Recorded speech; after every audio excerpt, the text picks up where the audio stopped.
តោះយើងបន្តចូលដល់លំហាត់លេខ3របស់យើងលំហាត់លេខ3របស់យើងមាន z ស្មើជាមួយនឹងរឹស3បូក e បាទជំហានដំបូងរបស់យើងគឺយើងរក a ឲ្យឃើញ a វាស្មើនឹងរឹសនៃ a ការ៉េគឺរឹស3នឹងឯង a វាហើយបូក b ការ៉េមេគុណរបស់ e គឺ1អញ្ចឹងអានេះលើកឡើងជាការ៉េបាន3អានេះបាន1បូកចូលគ្នាបាន4រឹសនៃ4បាន2អញ្ចឹង a វាគឺស្មើ2នៅពេលហ្នឹងយើងចាប់ផ្ដើមទាញ a ជាកត្តាដល់ដំណាក់កាលយើងទាញ a ជាកត្តាគឺយើងទាញ2ជាកត្តាបើទាញ2ជាកត្តាបានន័យថារឹស3នេះត្រូវចែកជា2បូកមេគុណរបស់ e នេះត្រូវចែកជា2ដែរ1លើ2បន្ទាប់មកទៀតគឺយើងបដូរវាទៅជាកុសហើយបដូរនេះទៅជាស៊ីនបាទអញ្ចឹងបានន័យថាបដូរមួយនេះទៅកុសបដូរមួយនេះទៅស៊ីនតោះ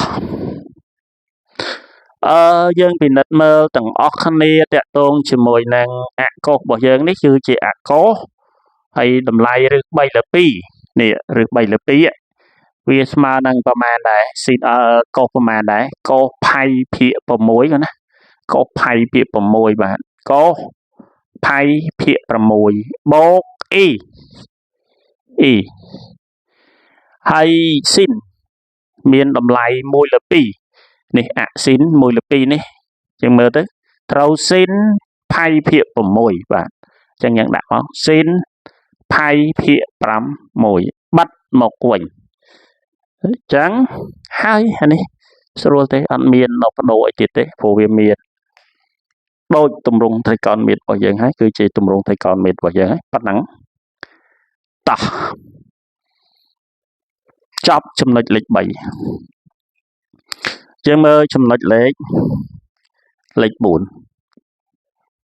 បាទបើលឿនពេកអាចប្រាប់ផងណាដោយសារតែនេះបើយឺតប្រាប់ផងតែចង់ឲ្យលឿនបាទអញ្ចឹងដូចគ្នាទេលំហាត់នេះវាស្តៀងជាមួយអានេះគ្រាន់តែដូរសញ្ញាគ្នាបន្តិចបាទតែយើងរកទៅ a របស់វាគឺស្មើនឹងរឹស2ដដែលទេដោយសារតម្រង់វាតែមួយជាមួយនឹងអានេះជាមួយនឹងអានេះដែរ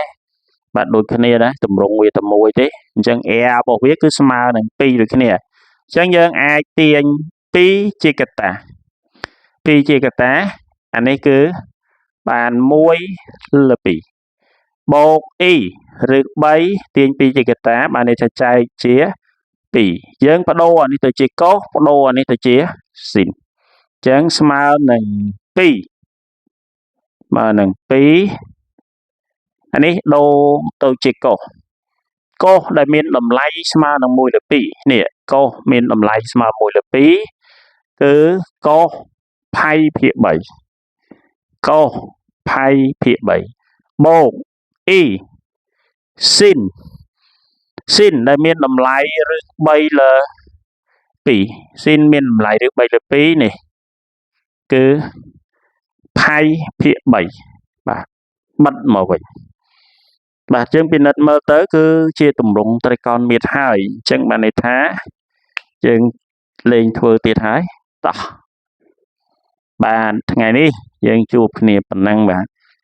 ញ្ចឹងសុខសប្បាយសំណាងល្អបាយបាយ